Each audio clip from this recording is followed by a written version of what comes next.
2021 December 20 തിങ്കളാഴ്ച ഒരു ഉച്ച സമയം ടെക്സസിലെ സാൻ ആന്റോണിയോയിൽ ഒരു അപ്പാർട്ട്മെന്റിന് പുറത്ത് മറ്റു കുട്ടികളോടൊപ്പം കളിച്ചുകൊണ്ടിരിക്കുകയായിരുന്നു 3 വയസ്സുള്ള ലീന സർദാർഹിൽ.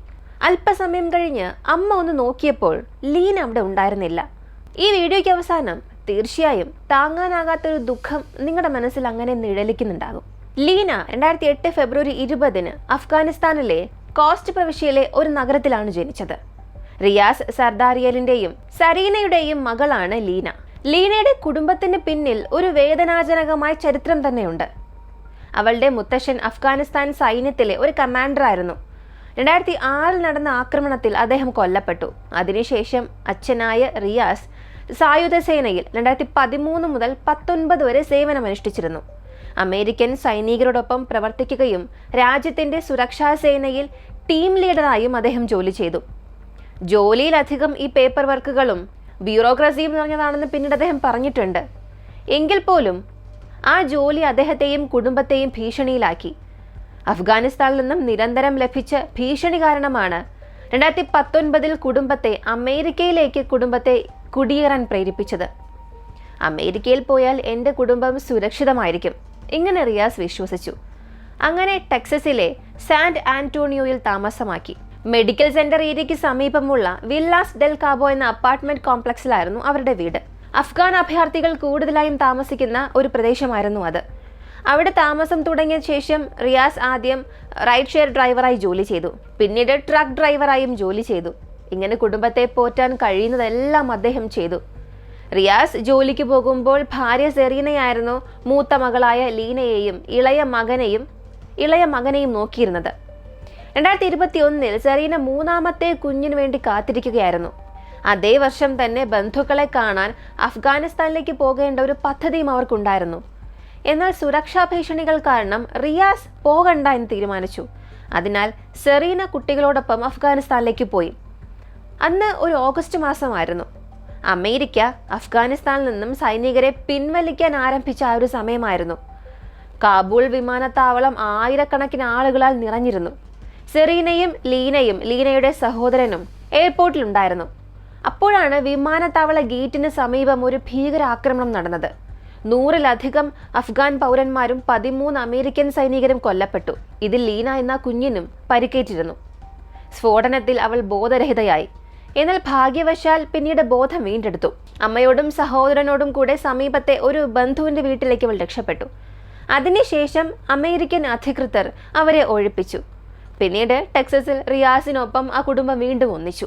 ഇങ്ങനെ ഭീകരമായ അനുഭവങ്ങൾക്ക് പുറമെ ജീവിതം പതുക്കെ സാധാരണ നിലയിൽ എത്തി. 3 വയസ്സുകാരിയായ ലീന സന്തോഷവും ചിരിയും നിറഞ്ഞ ഒരു കുഞ്ഞായിരുന്നു. കളിക്കാൻ അവൾക്ക് ഏറെ ഇഷ്ടമായിരുന്നു. യൂട്യൂബ് വീഡിയോസൊക്കെ കാണും. ഇളയ സഹോദരനെ നോക്കാൻ അമ്മയെ സഹായിക്കും. അപ്പാർട്ട്മെന്റ് കോംപ്ലക്സിലെ മറ്റു കുട്ടികളുമായി കളിക്കും. എല്ലാം അവൾക്ക് ഏറെ ഇഷ്ടമുള്ള കാര്യമായിരുന്നു. 2021 ഡിസംബർ മാസം 20 പതിവ് പോലെ അമ്മ സെറീന ലീനയെ കളിസ്ഥലത്തേക്ക് കൊണ്ടുപോയി. അവിടെ മറ്റു കുടുംബങ്ങളും ഉണ്ടായിരുന്നു. ലീന കുട്ടികളോടൊപ്പം ഓടിക്കളിച്ചു. സെറീന മറ്റ് അമ്മമാരോടൊപ്പം പൊതുസ്ഥലത്തിരുന്ന് കുട്ടികളെ ശ്രദ്ധിച്ചു.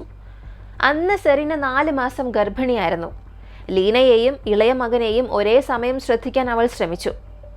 ഇപ്പോൾ വൈകിട്ട് ഏകദേശം 5 മണിയോടെ ലീന ഒരു നിമിഷം അമ്മയുടെ കണ്ണിൽ നിന്നും മറഞ്ഞു. ആദ്യം വെള്ളമെടുക്കാൻ അവൾ വീട്ടിലേക്ക് പോയിരിക്കാം എന്ന് കരുതി. എന്നാൽ പിന്നീട് മനസ്സിലായത് മറ്റു കുട്ടികളോടൊപ്പം ഓടിക്കളിക്കുമ്പോൾ സമീപത്തെ ഒരു കെട്ടിടത്തിന് ചുറ്റും അവർ പോയിരുന്നു. പക്ഷെ പോയ കുട്ടികൾ തിരികെ വന്നു. കൂടെ ലീന ഇല്ലായിരുന്നു. 5:40 സെറീന ലീനയെ തിരഞ്ഞു നടന്നു. വീട്ടിൽ പോയി നോക്കി, അവിടെയില്ല. മറ്റ് പരിചയമുള്ള അഫ്ഗാൻ കുടുംബത്തിന്റെ വീട്ടിലായിരിക്കുമെന്നൊക്കെ പ്രതീക്ഷിച്ചു. അവിടെയും ചെന്ന് നോക്കി. എന്നാൽ അവിടെയും ലീനയില്ല. ഉടൻ തന്നെ അച്ഛൻ റിയാസിനെ വിവരം അറിയിച്ചു. റിയാസ് ഏകദേശം 1 മൈൽ അകലെയായിരുന്നു.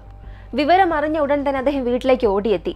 സമയം ഇങ്ങനെ കടന്നു ലീനയെക്കുറിച്ചുള്ള യാതൊരു വിവരവും ഇല്ല. വൈകിട്ട് 5:15 പോലീസിനെ വിളിച്ചു. ആ രാത്രി തന്നെ മുഴുവൻ അപ്പാർട്ട്മെന്റ് കോംപ്ലക്സും പോലീസ് പരിശോധിച്ചു. അടുത്ത ദിവസങ്ങളിൽ തിരച്ചിൽ നടന്നു. രാത്രി 10 മണിയോടെ ലീനയെക്കുറിച്ചുള്ളൊരു ആംബർ അലേർട്ട് പുറപ്പെടുവിച്ചു. നമ്മുടെ ചാനൽ കാണുന്നവർക്കറിയാം എന്താണ് ആംബർ അലേർട്ട് എന്ന്. ലീന ഗുരുതരമായ അപകടത്തിലായിരിക്കാം എന്നായിരുന്നു അധികൃതർ ചിന്തിച്ചത്. അവൾ അവസാനമായി ധരിച്ചിരുന്നത് ചുവന്ന ഡ്രസ്, കറുത്ത ജാക്കറ്റ്, കറുത്ത ചെരുപ്പ്. പിന്നീട് പോലീസ് നായകളെ കൊണ്ടുവന്നു വീട് വീടാന്തരം പരിശോധനകൾ, CCTV ദൃശ്യങ്ങൾ എല്ലാം ഉപയോഗിച്ച് പരിശോധന നടത്തി. എന്നാൽ ലീനയുടെ യാതൊരു അടയാളവും കണ്ടെത്താനായില്ല. പോലീസ് അന്വേഷണം ഇങ്ങനെ ശക്തമായി പുരോഗമിച്ചുകൊണ്ടിരുന്നു. അപ്പാർട്ട്മെന്റ് കോംപ്ലക്സിലെ താമസക്കാരുടെയും വാഹനങ്ങളുടെയും പരിസര പ്രദേശങ്ങളിലെ മറ്റു വാഹനങ്ങളുടെയും നമ്പർ പ്ലേറ്റുകൾ പോലീസ് രേഖപ്പെടുത്തി. അടുത്തുള്ള കടകളിലെ CCTV ദൃശ്യങ്ങൾ, വീടുകളിലെ ടോർപ്പൽ ക്യാമറ ഫുട്ടേജ് ഇവയെല്ലാം പരിശോധിച്ചു. അധികൃതർ ഈ ഒരു കേസിന് ആദ്യം മുതൽ തന്നെ കാണാതായ വ്യക്തിയുടെ കേസ് എന്ന നിലയിലാണ് കൈകാര്യം ചെയ്തത്. അന്വേഷണത്തിനിടെ ചില സംശയാസ്പദമായ വ്യക്തികളെ കണ്ടെത്തിയെങ്കിലും കുറ്റകൃത്യം നടന്നതായി തെളിയിക്കുന്ന വ്യക്തമായ തെളിവുകളൊന്നും ലഭിച്ചില്ല. ഇതാണ് പിന്നീട് വലിയ ചർച്ചകൾക്ക് കാരണമായത്. ലീനയെ ആരെങ്കിലും തട്ടിക്കൊണ്ടുപോയോ അല്ലെങ്കിൽ അവൾ മറ്റെന്തെങ്കിലും രീതിയിൽ അപ്രത്യക്ഷയായോ? ഈ സംശയങ്ങൾ പിന്നീട് കൂടുതൽ അന്വേഷണത്തിലേക്ക് നയിച്ചു. ആദ്യ നിമിഷം മുതൽ തന്നെ San Antonio police chief William ഈ ഒരു കേസ് സ്ഥിരമായി ഇടപെട്ടിരുന്നു. മാധ്യമങ്ങളോടും പൊതുജനങ്ങളോടും അദ്ദേഹം പലതവണ സംസാരിച്ചു. ലീനയെ കാണാതായ ആദ്യ മണിക്കൂറുകളിൽ തന്നെ പോലീസ് വളരെ വേഗത്തിൽ പ്രവർത്തിച്ചത് അദ്ദേഹം പറഞ്ഞു. FBI സഹായവും അവർക്ക് ലഭിച്ചു. താമസിക്കുന്നവരുടെ അലമാരകൾ മുതൽ അവർ വേസ്റ്റ് വലിച്ചെറിയുന്ന ബോക്സുകൾ വരെ പരിശോധിച്ചു. വില്യം പറഞ്ഞത് 19 ടീമുകൾ ലീനയെ തേടി തിരച്ചിൽ നടത്തുകയാണ്. ഇവിടെ നിന്നും ഹൈവേ 410 വരെയുള്ള ഗ്രീൻ ബെൽറ്റ് പ്രദേശങ്ങൾ മുഴുവനും പരിശോധിക്കുന്നു. എന്തെങ്കിലും സൂചന കിട്ടുമെന്നാണ് പ്രതീക്ഷിക്കുന്നത്. വീണ്ടും ആളുകളെ തുടർച്ചയായി ചോദ്യം ചെയ്യാൻ തുടങ്ങി. ആ പ്രദേശത്ത് പോലീസ് സാന്നിധ്യം എപ്പോഴും നിലനിൽക്കുന്നു. പക്ഷേ ലീന എവിടെ എന്ന കാര്യത്തിൽ പുതിയ വിവരങ്ങളൊന്നും പോലീസിന് ലഭിച്ചില്ല എന്നാണ് വില്യം പറഞ്ഞത്. അപ്പാർട്ട്മെന്റ് കോംപ്ലക്സിലെ വീടുകൾ ഒന്നിലധികം തവണ പരിശോധിച്ചു. ഡോഗ്സിനെ ഉപയോഗിച്ച് വലിയ പ്രദേശം മുഴുവനും പരിശോധിച്ചു. ലീനയെ കാണാതായി അടുത്ത ദിവസം ഡിസംബർ മാസം 21 ചൊവ്വാഴ്ച ഡിറ്റക്റ്റീവ്സ് ലീനയുടെ മാതാപിതാക്കളെ ചോദ്യം ചെയ്തു. അതേസമയം പോലീസ് ഉദ്യോഗസ്ഥർ കോംപ്ലക്സിന് ചുറ്റുമുള്ള പ്രദേശങ്ങളിൽ തിരച്ചിൽ നടത്തി. വരുന്നവരെയും പോകുന്നവരെയും ചോദ്യം ചെയ്തു. പലരോടും അവരുടെ വീടുകളും വാഹനങ്ങളും പരിശോധിക്കാൻ അനുവാദം നൽകാനും മുൻ ദിവസം ഉച്ചയും വൈകുന്നേരവും അവർ എവിടെയായിരുന്നു എന്നുള്ളതിൻ്റെ വിശദീകരണം നൽകാനും ആവശ്യപ്പെട്ടു. അന്ന് തിങ്കളാഴ്ച ആ കളിസ്ഥലത്തുണ്ടായിരുന്ന കുടുംബാംഗങ്ങളോട് അവർ എന്തെങ്കിലും സംശയാസ്പദമായി കണ്ടിട്ടുണ്ടോ എന്ന് വിശദമായി ചോദിച്ചു. കോംപ്ലക്സിന് സമീപമുള്ള വനപ്രദേശങ്ങൾ പരിശോധിക്കാൻ പ്രത്യേക തിരച്ചിൽ സംഘത്തെ രൂപീകരിച്ചു. മുകളിൽ നിന്നും ആ പ്രദേശം നിരീക്ഷിക്കാൻ ഹെലികോപ്റ്റർ വിന്യസിപ്പിച്ചു. എന്നാൽ ദുർഭാഗ്യവശാൽ അധികൃതർക്കും സന്നദ്ധ പ്രവർത്തകർക്കും ലീനയുടെ യാതൊരു അടയാളവും കണ്ടെത്താനായില്ല. ലീനയെ കാണാതായി 2 ദിവസം കഴിഞ്ഞപ്പോൾ സമയം കടന്നു പോകുന്തോറും പ്രതീക്ഷകൾ കുറയുകയാണെന്ന് പോലീസ് ചീഫ് വില്യം തുറന്നു പറഞ്ഞു. അദ്ദേഹം FBI child abduction rapid employment card എന്ന ടീമിനെ ഈ ഒരു കേസിൽ ഇടപെടാൻ ആവശ്യപ്പെട്ടു. ഇതിനിടെ ലീനയുടെ പിതാവായ റിയാസ് മാധ്യമങ്ങളോട് സംസാരിച്ചു. പാഷ്തു ആണ് അദ്ദേഹത്തിൻ്റെ മാതൃഭാഷ. ഇംഗ്ലീഷ് പരിജ്ഞാനം അധികമില്ലാത്തതുകൊണ്ട് എല്ലാ അഭിമുഖങ്ങളിലും ഒരു പരിഭാഷകന്റെ സഹായത്തോടു കൂടിയാണ് അദ്ദേഹം സംസാരിച്ചത്. ലീനയെക്കുറിച്ച് നിങ്ങൾ ഏറ്റവും കൂടുതൽ മിസ് ചെയ്യുന്നത് എന്താണ് എന്ന് ചോദിച്ചപ്പോൾ റിയാസ് കണ്ണീരടക്കാതെ പൊട്ടിക്കരയുകയായിരുന്നു. അവർ താമസിച്ചിരുന്ന ആ കമ്മ്യൂണിറ്റി ഈ കഠിന സമയത്ത് അവർക്കൊപ്പം നിന്നു. റിയാസിനും ഭാര്യയ്ക്കും ആവശ്യമായ സഹായവും പിന്തുണയും എല്ലാം അവർ നൽകി. ഈ സഹായ ശൃംഖലയിലൂടെ ലീനയെ കണ്ടെത്തി നൽകുന്നവർക്ക് അല്ലെങ്കിൽ കണ്ടെത്താൻ സഹായിക്കുന്ന വിവരങ്ങൾ നൽകുന്നവർക്ക് പ്രതിഫല തുക സമാഹരിക്കാൻ കുടുംബത്തിന് സാധിച്ചു. ആദ്യ പ്രതിഫലം 75,000 രൂപയായിരുന്നു. പിന്നീട് സാൻ ആന്റോണിയോ ക്രൈം സ്റ്റോപ്പേഴ്സ് നൽകുന്ന $50,000 കൂടെ ഇതിൻ്റെ കൂടെ ചേർന്നു. അവസാനം സാൻ ആന്റോണിയോ ഇസ്ലാമിക് സെന്റർ നൽകിയ വലിയൊരു സംഭാവനയും കൂടി ചേർത്താൽ പ്രതിഫല തുക $2.5 ലക്ഷം. ആദ്യ നിമിഷം മുതൽ തന്നെ അധികൃതർ ലീന ഗുരുതരമായ അപകടത്തിലാണെന്ന് വിശ്വസിച്ചിരുന്നു. അതുകൊണ്ട് ആദ്യ ആംബർ അലേർട്ടിൽ ഗ്രേവ് ഓർ ഇമ്മിനന്റ് ഡേഞ്ചർ എന്ന് വ്യക്തമാക്കിയിരുന്നു. എന്നാൽ അന്വേഷണം കോംപ്ലക്സിന് പുറത്തേക്കും വ്യാപിച്ചതിനു ശേഷം കുറ്റകൃത്യം നടന്നതായി തെളിയിക്കുന്ന യാതൊരു നേരിട്ടുള്ള തെളിവും കണ്ടെത്താനായില്ല. ലീന കാറ്റിൽ തന്നെ അങ്ങ് ലയിച്ച് അപ്രത്യക്ഷയായോ എന്ന് പോലും പലരും സംശയിച്ചു. CCTV ദൃശ്യങ്ങളിൽ 18 മിനിറ്റിൻ്റെ ഒരു ഇടവേളയുണ്ടായിരുന്നു. ആ സമയത്തിനുള്ളിൽ തന്നെ ലീനയെ തട്ടിക്കൊണ്ടുപോയിട്ടുണ്ടാകുമെന്ന് ഒരിക്കലും ഉറപ്പിച്ച് പറയാനും സാധിക്കില്ല. അപ്പോൾ പിന്നെ ലീന മറ്റേതെങ്കിലും രീതിയിൽ അപ്രത്യക്ഷമായിരിക്കാനുള്ള ഒരു സാധ്യതയും തുറന്നു. ഉദാഹരണത്തിന് സമീപമുള്ള വനപ്രദേശങ്ങളിലേക്ക് അവൾ ഒറ്റയ്ക്ക് നടന്നു പോയോ? ഇങ്ങനെ ഒരു തിയറിയും വന്നു. എല്ലാവരും ചേർന്നുള്ള ഈ സംയുക്ത അന്വേഷണം പോലും വലിയ മുന്നേറ്റം ഉണ്ടാക്കിയില്ല. പിന്നീടൊരു അഭിമുഖത്തിൽ ഈ പോലീസ് ചീഫ് വില്യം തുറന്നു പറഞ്ഞു, ഇത് അത്യന്തം ആശയക്കുഴപ്പം സൃഷ്ടിക്കുന്ന ഒരു കേസാണ്. ഒരടയാളം പോലും ഇല്ലാതെ ഒരാൾ എങ്ങനെയാണ് അപ്രത്യക്ഷമാവുക? ഇങ്ങനെയൊരു കേസ് താൻ ഇതുവരെ കണ്ടിട്ടേ ഇല്ല എന്ന്. ലീന എവിടെയാണ്, അവൾക്ക് എന്ത് സംഭവിച്ചു, ഒരൊറ്റ സൂചന പോലും തങ്ങൾക്ക് അറിയില്ല എന്നും പറഞ്ഞു. ഇന്നും ലീനയെ തട്ടിക്കൊണ്ടുപോയി എന്ന കാര്യത്തിൽ വ്യക്തമായ തെളിവുകൾ ഇല്ല. എന്നാൽ അതുതന്നെയാണ് ഈ കേസിലെ പ്രധാനപ്പെട്ട ഒരു തിയറി. കാരണം അവൾ സമീപത്തുള്ള ചെറിയ വനപ്രദേശങ്ങളിലേക്ക് നടന്നു പോയിരിക്കാനുള്ള സാധ്യത വളരെ കുറവാണ്. സാൻ ആന്റോണിയോയിൽ അത്തരം അക്രമം നടത്താൻ കഴിവുള്ള മൃഗങ്ങളും വളരെ അപൂർവമായി മാത്രമേ ആ ഭാഗത്ത് കാണപ്പെടാറുള്ളൂ. അങ്ങനെ ഒരു ആക്രമണം ഇനി നടന്നു എന്നുണ്ടെങ്കിൽ കൂടിയും വ്യക്തമായ ഭൗതിക തെളിവുകൾ അവശേഷിക്കുമായിരുന്നു. മറ്റൊരു തിയറി ഉള്ളത് ഫ്ലാഷ് ഫ്ലഡിങ്ങിനിടെ സ്റ്റോം റെയിനിലേക്ക് വീണിരിക്കാമെന്നാണ്. പക്ഷേ മഴയും അന്ന് പെയ്തിട്ടില്ല. ഇതിനിടെ ചിലർ വിശ്വസിക്കുന്നത് ലീനയെ തട്ടിക്കൊണ്ടു പോയിരുന്നവർ ഒരു പക്ഷേ മുൻകൂട്ടി പദ്ധതി ഇട്ടിട്ടുണ്ടായിരിക്കാം. മറ്റു ചിലർ പറയുന്നത് അങ്ങനെയല്ല, ഇത് പെട്ടെന്നുണ്ടായ ലീനയോ കുടുംബത്തെയോ മുൻപ് അറിയാത്ത ഒരാളുടെ യാദൃശികമായ കുറ്റകൃത്യമായിരിക്കാമെന്ന്. മുൻകൂട്ടി പദ്ധതിയുണ്ട് എന്ന് വിശ്വസിക്കുന്നവർ അതിനുവേണ്ടി പറയുന്നത് ലീനയ്ക്ക് പരിചയമുള്ള ഒരാളോടൊപ്പം അവൾ സ്വമേധയാ പോയിരിക്കാം എന്നാണ്. അതേ അഭിപ്രായമാണ് പ്രോജക്റ്റ് ആബ്സെന്റീസ് എന്ന കാണാതായവർക്കുള്ള തിരച്ചിൽ നടത്തുന്ന ഒരു സംഘം, അതിലെ ഒരു ഏജന്റും പറഞ്ഞത്. അദ്ദേഹത്തിന്റെ അഭിപ്രായത്തിൽ ലീന പരിചയമുള്ള ഒരാളുടെ സാന്നിധ്യത്തിൽ എവിടെയോ പോയിട്ടുണ്ട്. ഒരാളോ അല്ലെങ്കിൽ ഒന്നിലധികമോ ആളുകൾ അവളോടൊപ്പം ഉണ്ടായിരിക്കാം. എന്നാൽ അതിനുശേഷം എന്ത് സംഭവിച്ചു അതിന്നും ഒരു രഹസ്യമായി തുടരുകയാണ്. ഒരു സാക്ഷിയുടെ മൊഴിയെ അടിസ്ഥാനമാക്കി ഫോറൻസിക് ആർട്ടിസ്റ്റ് ഒരു സ്കെച്ച് തയ്യാറാക്കി. ആ സാക്ഷി പറഞ്ഞത് ഇങ്ങനെയായിരുന്നു: ലീന കാണാതായ ദിവസം ഉച്ചയ്ക്ക് അവൾ 2 പുരുഷന്മാരോടൊപ്പം നടക്കുന്നത് താൻ കണ്ടു എന്ന്. അതനുസരിച്ച് സ്കെച്ച് വരച്ചു. ആ സ്കെച്ചിൽ ഒരാൾ കറുത്ത നിറമുള്ള പുരുഷനും മറ്റൊരാൾ അഫ്ഗാൻ സവിശേഷതയുള്ള ഇളം നിറമുള്ള ഒരു പുരുഷൻ, അങ്ങനെയാണ് വരച്ചത്. ഈ സ്കെച്ച് കണ്ടപ്പോൾ ലീനയുടെ കുടുംബം അഫ്ഗാൻ സവിശേഷതയുള്ള ആ വ്യക്തിയെ തിരിച്ചറിഞ്ഞു. എന്നാൽ അവനും ഈ മിസ്സിങ്ങുമായി യാതൊരു ബന്ധവുമില്ല എന്നും അന്വേഷണത്തിൽ തെളിഞ്ഞു. അതേസമയം മറ്റേ കറുത്ത നിറമുള്ള പുരുഷൻ, അയാളെ അവർക്ക് തിരിച്ചറിയാൻ സാധിച്ചില്ല. ചിലർ ഇന്നും വിശ്വസിക്കുന്നത് ലീനയുടെ ഈ ഒരു മിസ്സിംഗ് ഇത് പെട്ടെന്നുണ്ടായ യാദൃശികമായ സംഭവമായിരിക്കാം എന്ന്. 2022 ജനുവരി മാസത്തിന്റെ തുടക്കത്തിൽ ലീനയ്ക്കായുള്ള ആംബർ അലർട്ട് അവസാനിപ്പിച്ചു. എന്നാൽ അവളുടെ ഈ ഒരു മിസ്സിങ്ങിനെ കുറിച്ചുള്ള അന്വേഷണം അവിടെ അവസാനിച്ചില്ല. ലീന കാണാതായ കുറച്ചാഴ്ചകൾക്കകം ഒരു elite FBI dive team apartment കോംപ്ലക്സിന് സമീപമുള്ള ഒരു ചെറിയ നദിയിലും തിരച്ചിൽ നടത്തി. ഇത് ലീനയെ കാണാതായ സ്ഥലത്ത് നിന്ന് 3 കിലോമീറ്റർ അകലെ മാത്രമേ ഉണ്ടായിരുന്നുള്ളൂ. അണ്ടർ വാട്ടർ തിരച്ചിലിൽ പോലും യാതൊരു നിർണായക കണ്ടെത്തലുമില്ലാതെ അവസാനിച്ചു.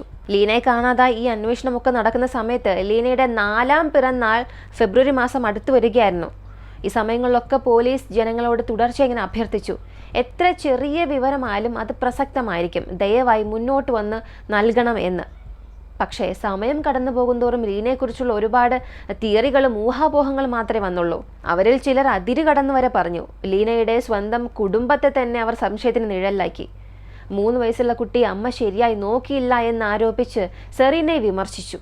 ചിലർ അവളെ അലക്ഷ്യക്കാരി എന്നൊക്കെ വിളിച്ചു. അതുമാത്രമല്ല, ചിലർ ആ കുടുംബം ലീനയെ കൊന്നു, ശരീരം ഒളിപ്പിച്ചു എന്നുവരെയും അവകാശവാദം ഉന്നയിച്ചു. അതിലും വിചിത്രമായ ഒരു ആരോപണം ഉണ്ടായി. സാമ്പത്തിക ബുദ്ധിമുട്ട് കാരണം ആ കുടുംബം ലീനയെ വിറ്റു എന്നുവരെ ചിലർ പറഞ്ഞു.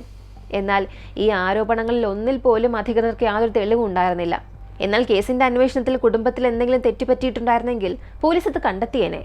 അങ്ങനെ ലീന കാണാതായി 1 വർഷം കഴിഞ്ഞു. ഒക്ലഹോമ സംസ്ഥാനത്ത് അവളെ ജീവനോടെ കണ്ടു എന്നൊരു വിവരം ഇടയ്ക്ക് പുറത്തു വന്നു. അത് വീണ്ടും പ്രതീക്ഷയ്ക്ക് തീ കൊളുത്തി. പക്ഷെ ആ വിവരം ഇന്നും സ്ഥിരീകരിക്കപ്പെട്ടിട്ടില്ല. പോലീസ് വീണ്ടും ഇടയ്ക്കിടെ പൊതുജനങ്ങൾക്ക് അപ്ഡേറ്റ് നൽകുന്നുണ്ട്. പക്ഷേ പുതിയ വിവരങ്ങൾ വളരെ കുറവായിരുന്നു.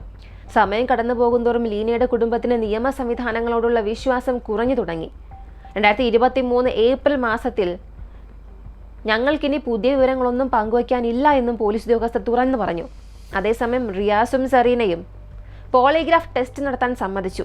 സ്വയം സംശയവൃത്തത്തിൽ നിന്നും മുക്തരാകാൻ വേണ്ടിയാണ് അത്.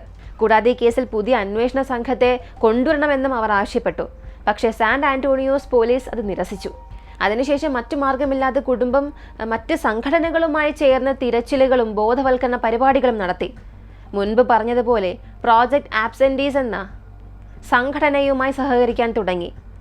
ഈ സംഘടന നടത്തിയ സ്വതന്ത്ര അന്വേഷണത്തിൽ ഞെട്ടിക്കുന്ന ഒരു വിവരം പുറത്തു വന്നു. ലീന താമസിച്ചിരുന്ന അപ്പാർട്ട്മെന്റ് കോംപ്ലക്സിലെ ഒരു താമസക്കാരൻ 2022 സെപ്റ്റംബർ മാസത്തിൽ കുട്ടികളുമായി ബന്ധപ്പെട്ടൊരു കേസിൽ അറസ്റ്റ് ചെയ്തിരുന്നു. അയാളുടെ പേര് പുറത്തുവിട്ടിട്ടില്ല. കാരണം ലീനയുടെ കേസുമായി അയാളെ നേരിട്ട് കണക്ട് ചെയ്തിട്ടുണ്ടായിരുന്നില്ല.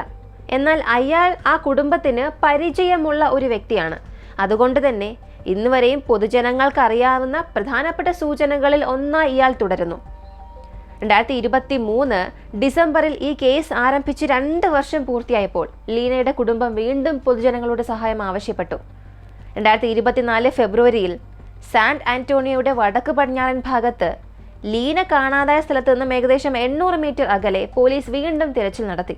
പക്ഷേ അവിടെ നിന്നും പ്രധാനപ്പെട്ട തെളിവുകളൊന്നും കണ്ടെത്താനായില്ല. ഇതായിരുന്നു ഈ കേസിൽ അവസാനമായി ലഭിച്ച ഏറ്റവും വലിയ അപ്ഡേറ്റ്. ഇന്നും ലീനയുടെ കുടുംബം അവളുടെ അഭാവത്തിൻ്റെ വേദനയുമായി ജീവിക്കുകയാണ്.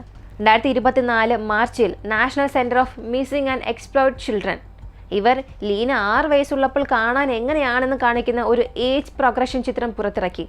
ലീനയെ കണ്ടെത്തി നൽകുന്നവർക്ക് നൽകുന്ന പ്രതിഫല തുക $2.8 ലക്ഷം ഉയർത്തി. ഇതിൻ്റെ വലിയൊരു ഭാഗം കുടുംബവും സാൻ ആന്റോണിയോയിലെ അഫ്ഗാൻ സമൂഹവും സ്വയം സമാഹരിച്ചതാണ്. ഇന്നും ലീനയുടെ കേസ് പരിഹരിക്കപ്പെടാതെ തുടരുകയാണ്. സത്യത്തിൽ അവൾക്ക് എന്ത് സംഭവിച്ചു എന്നുള്ളത് ഇന്നും ആർക്കും അറിയില്ല. ഒരു ചെറിയ തെളിവ് പോലും അവശേഷിക്കുന്നില്ല. സ്വന്തം മകൾ മരിച്ചോ ജീവനോടെയുണ്ടോ ഒന്നും അറിയാതെ ആ കുടുംബം ഇന്നും വേദനയിൽ ജീവിക്കുകയാണ്. ഇതിനെക്കുറിച്ച് നിങ്ങളുടെ അഭിപ്രായം എന്താണ്? ലീന എങ്ങനെ മിസ്സായിട്ടുണ്ടാകും? ഇതുവരെയും കണ്ടതിൽ വെച്ച് നിങ്ങൾക്ക് എന്താണ് തോന്നുന്നത്? ലീന ആരെങ്കിലും തട്ടിക്കൊണ്ടുപോയതാണോ? അവൾ സ്വയം എവിടെയെങ്കിലും നടന്ന് അപ്രത്യക്ഷയായതാണോ? അതായത് വഴിതെറ്റി മറ്റെവിടെയെങ്കിലും പോയതാണോ? ഇങ്ങനെയാണെങ്കിൽ കൂടിയും അന്വേഷണത്തിൽ അവളെ കണ്ടെത്തേണ്ടതായിരുന്നു. പക്ഷേ ഒരു തെളിവുകളും ഒരു അടയാളങ്ങളും അവശേഷിപ്പിക്കാതെ ലീന എവിടേക്കാണ് പോയത്? നിങ്ങളുടെ അഭിപ്രായങ്ങളും നിർദ്ദേശങ്ങളും ഒക്കെ കമൻറ്റിൽ പറയുക. ഇങ്ങനെയുള്ള വളരെ വ്യത്യസ്തമായ കേസ് അന്വേഷണത്തെക്കുറിച്ചൊക്കെ അറിയാൻ താല്പര്യമാണെങ്കിൽ ഇപ്പോൾ തന്നെ നമ്മുടെ ചാനൽ നിങ്ങൾക്ക് സബ്സ്ക്രൈബ് ചെയ്യാം. ഇതുവരെയും ഒരു ലൈക്ക് പോലും ചെയ്യാതെ കണ്ടുകൊണ്ടിരിക്കുന്നവരാണെങ്കിൽ ഇപ്പോൾ തന്നെ ഒരു ലൈക്ക് ചെയ്ത് സപ്പോർട്ട് ചെയ്യാം. നിങ്ങൾ നൽകുന്ന ലൈക്കും കമൻസും ഒക്കെ ആയിരിക്കും മറ്റൊരുപാട് പേരിലേക്ക് ഈ വീഡിയോയും ഈ ചാനലും കൊണ്ടൊക്കെ എത്തിക്കുന്നത്. മറ്റൊരു വീഡിയോയുമായി വീണ്ടും കാണാം.